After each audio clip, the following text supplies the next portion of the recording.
Okay, so round 3, my opponent was, unbeknownst to me at the time, but her live rating was 1852. Her like published rating was like 1770 or something, which is one of the highest. I think the highest rated player I've ever played, with the exception of Chess in Black and White, Michael. So yeah, I knew I was like gonna be overmatched in this game. Like, I know she's better than me. Okay, so d4, knight f6. It was King's Indian stuff. And then I drew all these arrows because I showed this game in my kids' class tonight. And she played f3, the Zamish, which I don't really know much about, but I know that that you're supposed to play this pawn sacrifice c5. So I had to think here because like, I knew c5 is like a book move, and I know it's supposed to be good. Like, black's supposed to do it. But I actually don't know like what my compensation's supposed to be if they take the pawn. So I was like, am I really gonna take the pawn and then like be down a pawn and not know like what I'm supposed to have for compensation?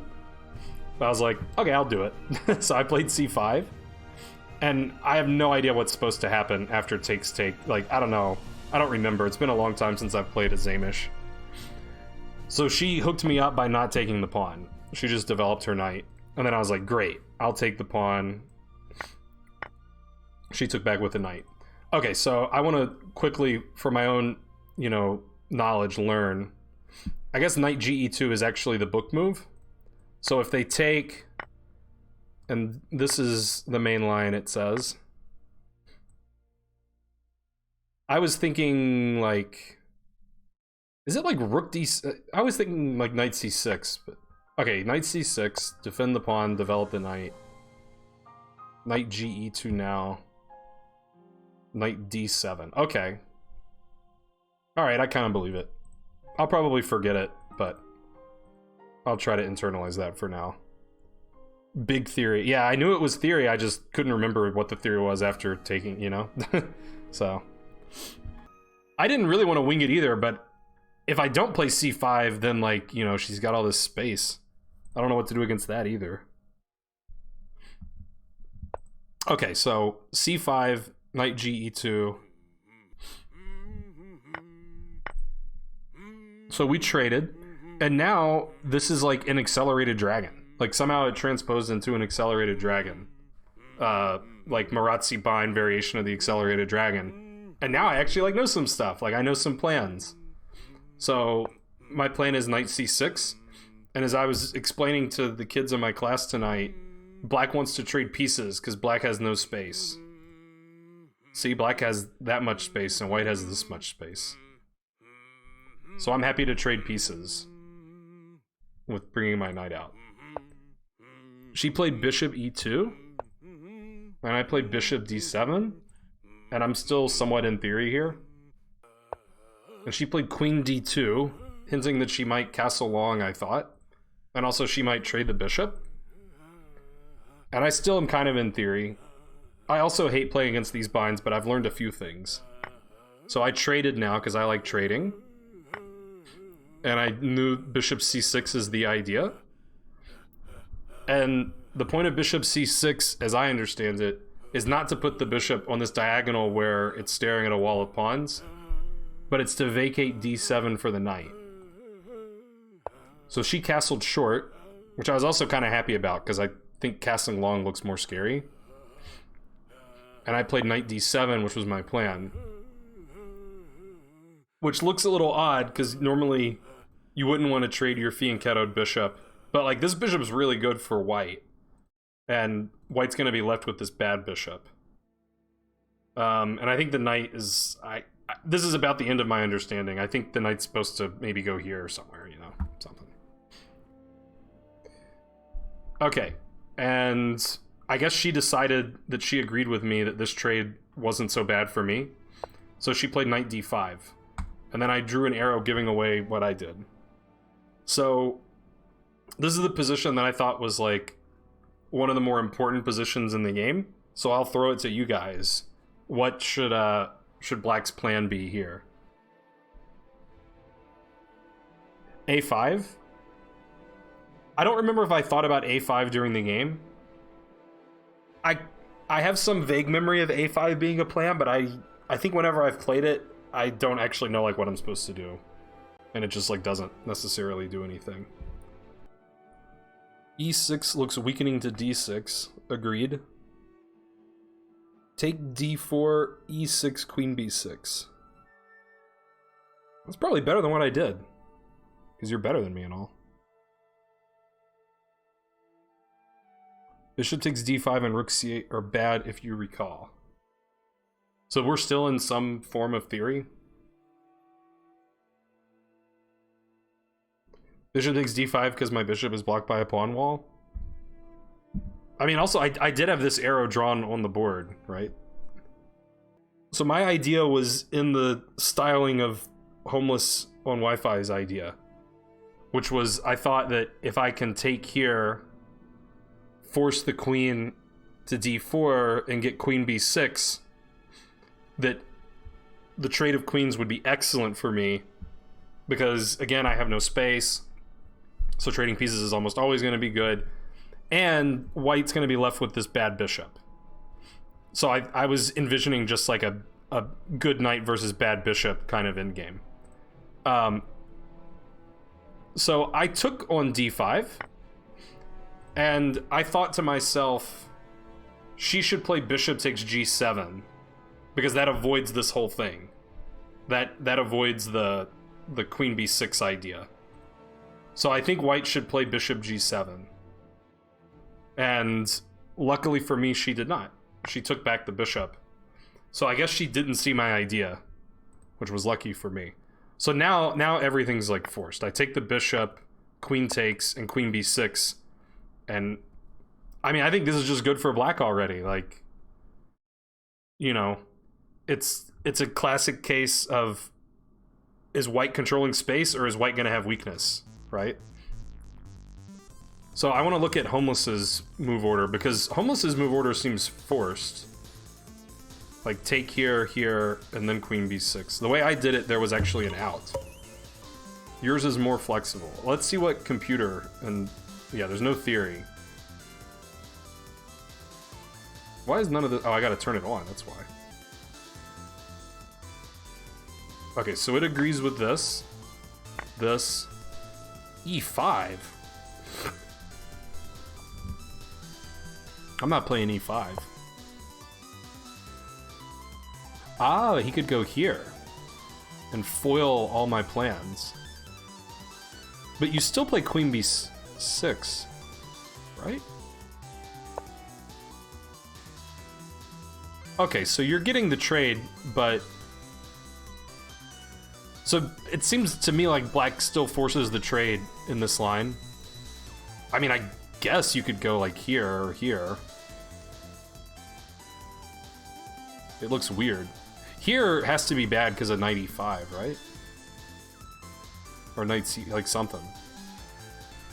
So what if you go here? Now the d5 break happens.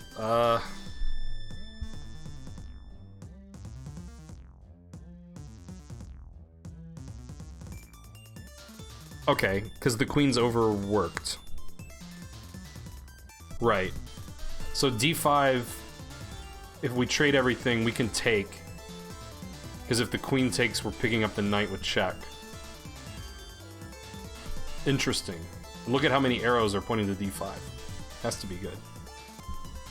Okay, so, I mean, the problem with my move order is... I feel she should take here. And I'm right. Hooray. So instead she didn't, and yeah, the computer's just saying equal-ish.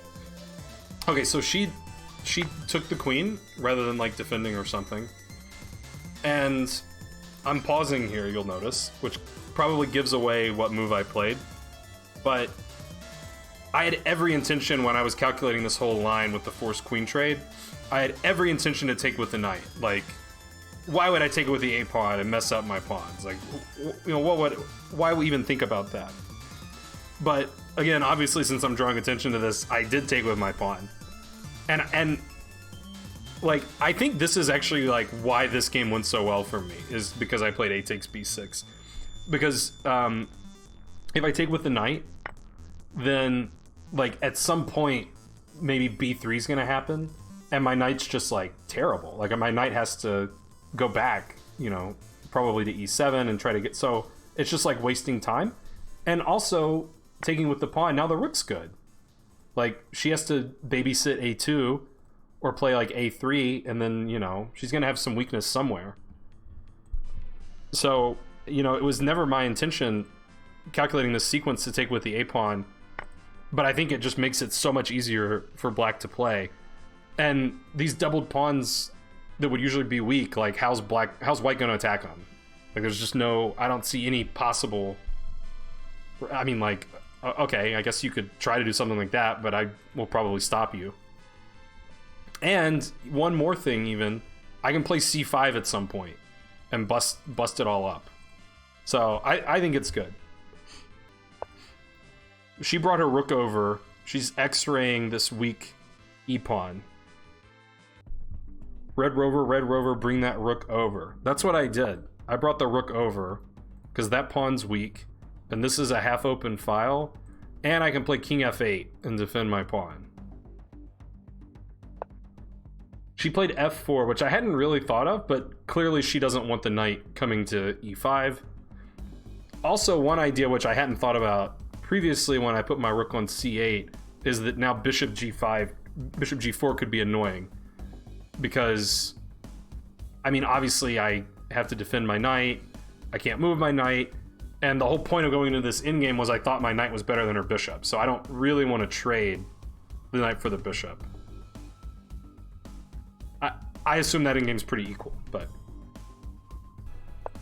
Okay, so I moved my king over, sort of preemptively, preparing to defend here.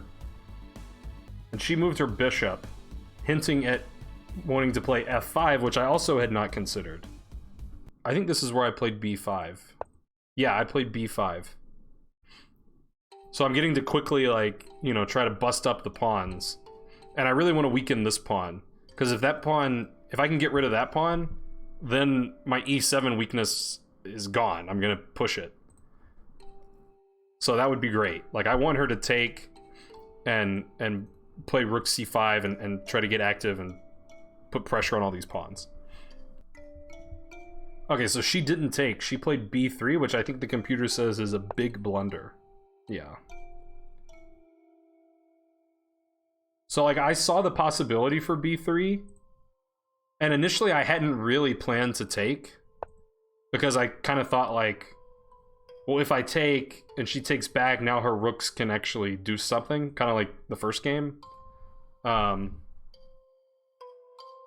then I decided I wanted to take, because I thought that if she takes with the pawn, that's bad because rook a3 looks really good, and the a2 pawn's gonna become a big target. So I thought she should take with the bishop here. And I think against bishop takes, I was thinking about playing knight b6 and trying to, you know, again, go after this pawn. Okay, so she did take with the pawn. I think the computer actually says both are, like, fine. Or, well, not fine, but, like, the same. That black's much better, maybe winning. Okay, so as I planned, I played rook a3, and I thought my position's just great. Like, this pawn's gonna be a pain to defend.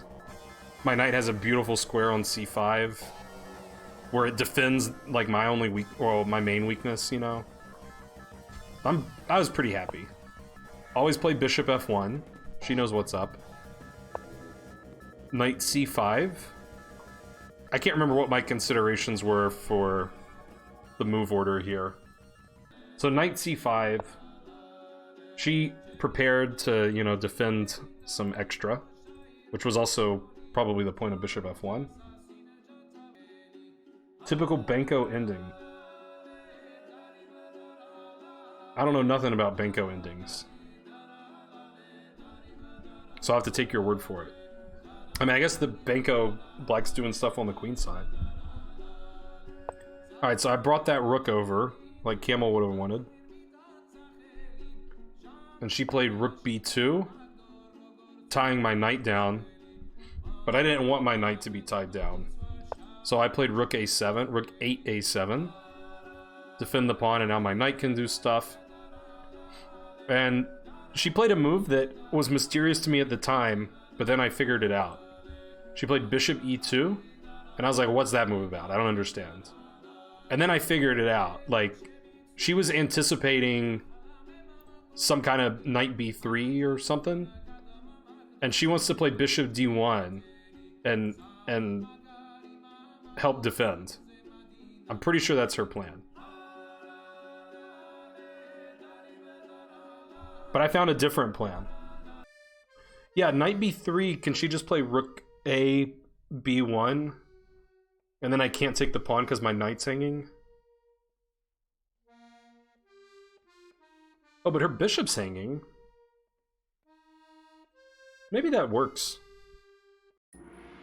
I think that was my analysis. I think I saw this, and then I stopped at, I can't take because my knight's hanging, but I didn't see this pin. I'm pretty sure that's where but, I mean, this pawn's still hanging at the end of that, right? Maybe? Although maybe, like, rook here's too good. Yeah, rook a2 is probably too good. Well, I decided I wanted to win a pawn. So I played knight a4.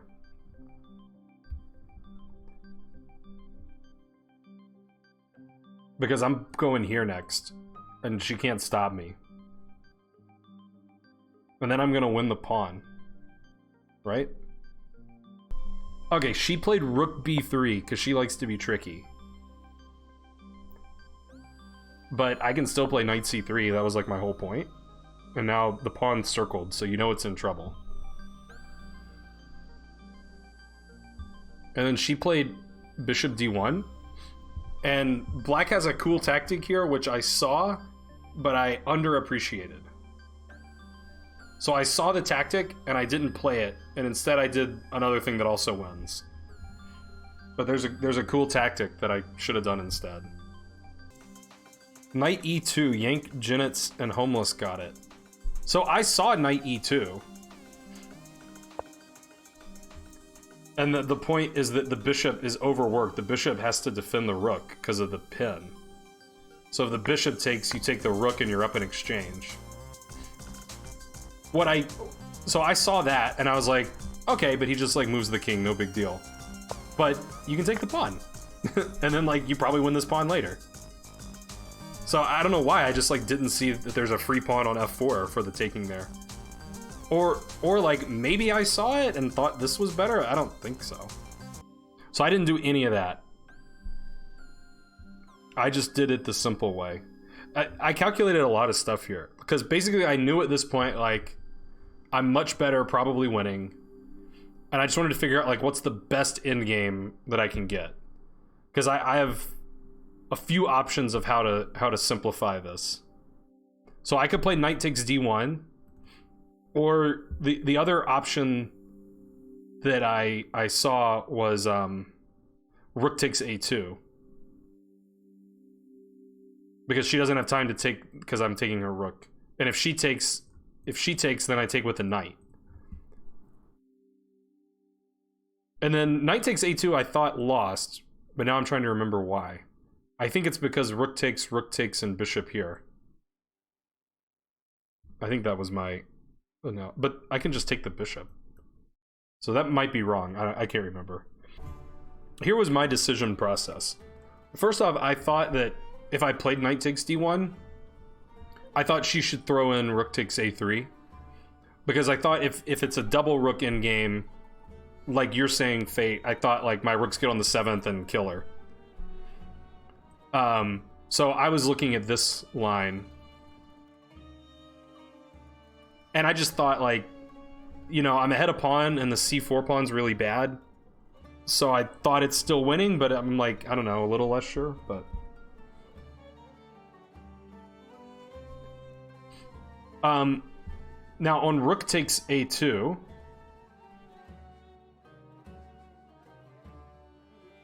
I thought she would play rook takes, and then knight takes, and I was worried that my knight was not looking so hot there. Like, I didn't really see a way for her to trap it, but you know, it's awkward. Like I gotta fix I gotta solve that problem. So I was a little afraid to play that. And I thought this was like losing, which looks like I just miscalculated that. So I didn't really give this much consideration. So I did play knight takes d1. Let's see if computer agrees with fate that that's the worst of the options. Well, yeah, knight e2 check is the best, which I didn't give enough consideration. It actually likes knight takes d1, and I'm right that she should exchange rooks. So let's look at some of these others. So if I take here, okay, I was kind of right to be a little nervous about this. It looks like. Because, yeah, I think it's not that I'm going to lose the knight. It's that I have to spend a lot of tempi to extricate it, you know? And then, if here... I guess I was right that this is bad. Oh! Okay, yeah. No, this is... Take back what I said. This is what I realized, is that if I take with the knight's pinned. Because there's threats. And if I ever take this, it's still pinned. That's okay. I actually realized this. Okay, so aside from the fact that I missed how strong 92 was, I actually made a reasonable decision here. I hadn't really figured out the you know, what happens here. Like, I guess maybe rook b1. But yeah, I guess they're just like too weak. You know, even just something like this is probably simple enough. Like now this is hanging and here, so I mean, this should win, right? So I was surprised. She actually did not throw in the exchange of rooks. She just took the knight back. I think she was like fairly frustrated at this point. Like, I mean, I'm 300 points lower rated than her, and she knows she's losing. Like, she knows she's in a bad position, right? So, I think she was a little tilted, and I don't blame her. But so I grab the pawn, of course. She defends, and I want to, you know, get pigs on the 7th, and I figured e2's the best square because, you know, I'm like, one source of play she could have would be to try to put pressure on the e7 pawn.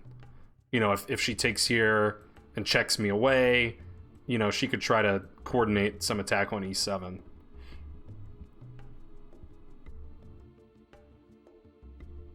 So she played a move I didn't really think about here, but it seems pretty reasonable. I mean, this is, you know, this is a problem.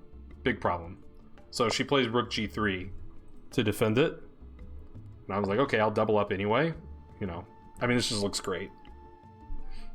There's not much she can do, right? She played h4. So I'm thinking about, you know, what if she throws in these moves at some point? I played rook ec2, and I think I remember my reason. I think what I didn't like about rook ac2 is, I don't even know if this is right. I think what I thought was that she would go here, and then if I grab, I don't know, this doesn't really make sense what I thought. But at some point she could like win a tempo here. I don't know, that doesn't really seem like it should matter. So I don't know if I'm right about that at all. But I do remember the computer likes rook e to c2. But I guess they're both okay, they're like the same. So never mind. Okay, she played rook b1 because she wants counterplay.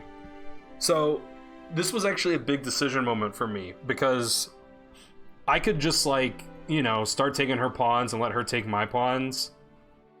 But I had some uncertainty, like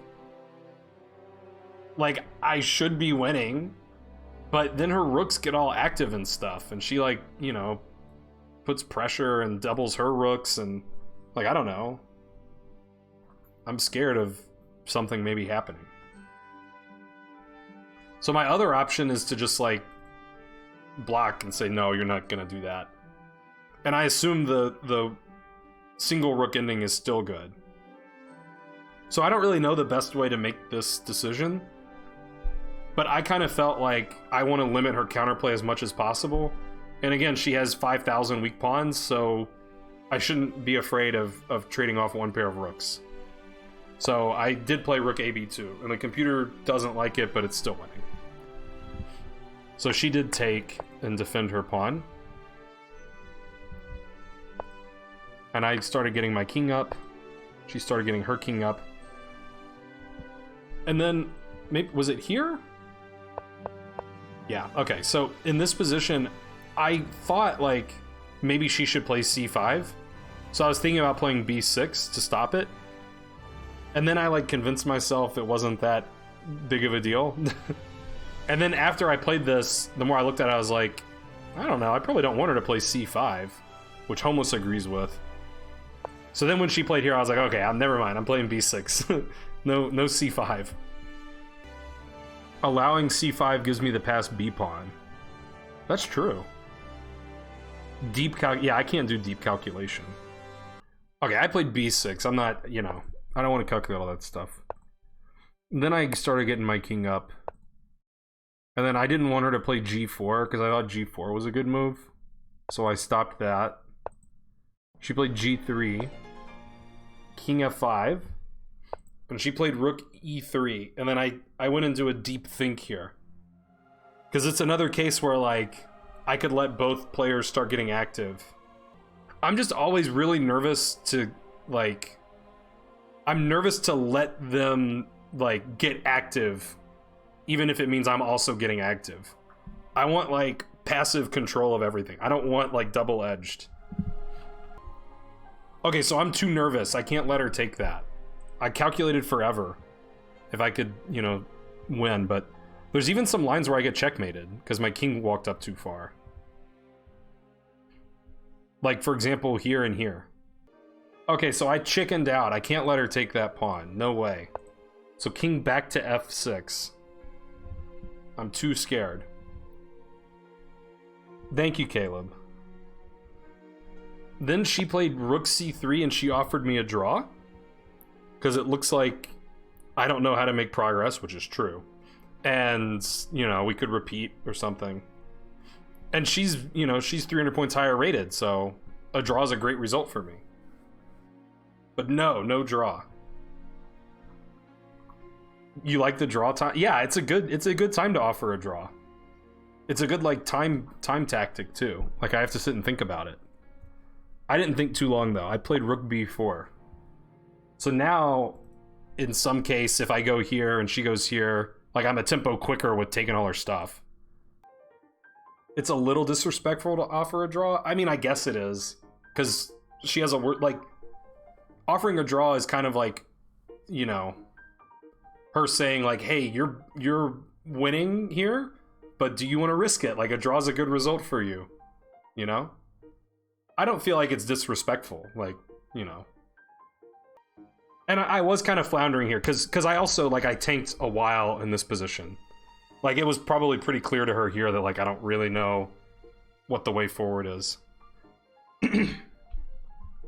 How about pushing the e pawn instead of king f6? That was one of the many things I looked at. So what I saw was this, and then I don't know how to defend that pawn, so I'm scared. Push it 2 spaces. Wait a minute. But that doesn't change anything because of this little rule we call en passant.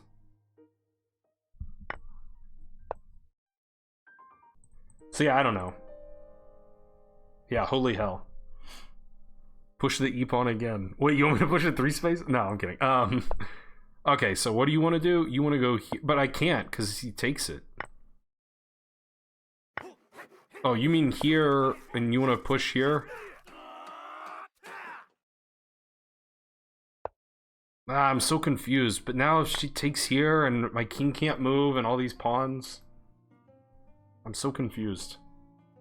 Like, I don't know how to evaluate this, but I know how to evaluate this. Like, I'm doing good, right? I mean, I think I've eventually found the right plan. Rook b4, try to tie her rook down. And then she, like, basically... Like, g4 is just like an I can't find a move, I think. It helps her king get up, which was her plan. And then I played rook b1. I want to go check her back. Force her to go back. So she came back. I guess she's trying to prevent this. So I checked her. And then I went to the C file, I meant. Putting pressure back on the pawn. And now she can't come here, she has to get here. Oh, which, maybe that was the point of this move. She wants to get the rook. I don't know. I was surprised by g4 a bit. Because now she's got even more weak pawns, right? Okay, so I attacked the pawn. She defended it. And I think it was here that I figured out how to win. I played b5 right away. I don't know if there's a difference between b5 right away and rook b1 first. But I played b5 because she takes it. I mean, she basically has to take it. Because I'm just threatening to win a pawn, you know, and then it's just trivially won. Or, everything's good. But she can't do this because I take that too. So she takes it, rook b1, and she can't defend her pawn. So it's not a pawn sack, it's a trade.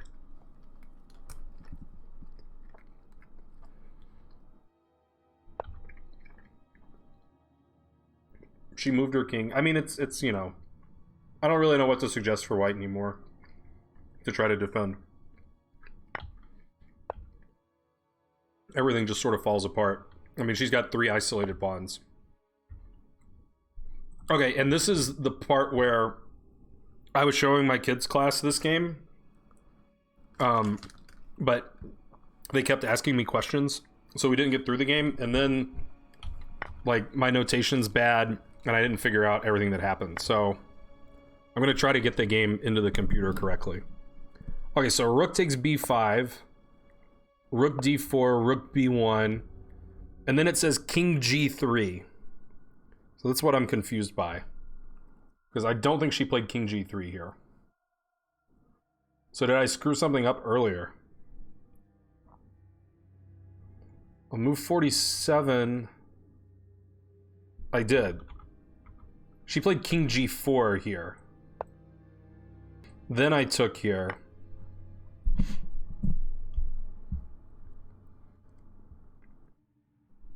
Okay, and this is move 48. Rook d4, rook b1. Now king g3, because it's legal, I guess. King f5. King h3. Rook b3. Back him on up. King g2. Rook e3. Yeah, I liked this maneuver. Get the rook in there. And win all the stuff.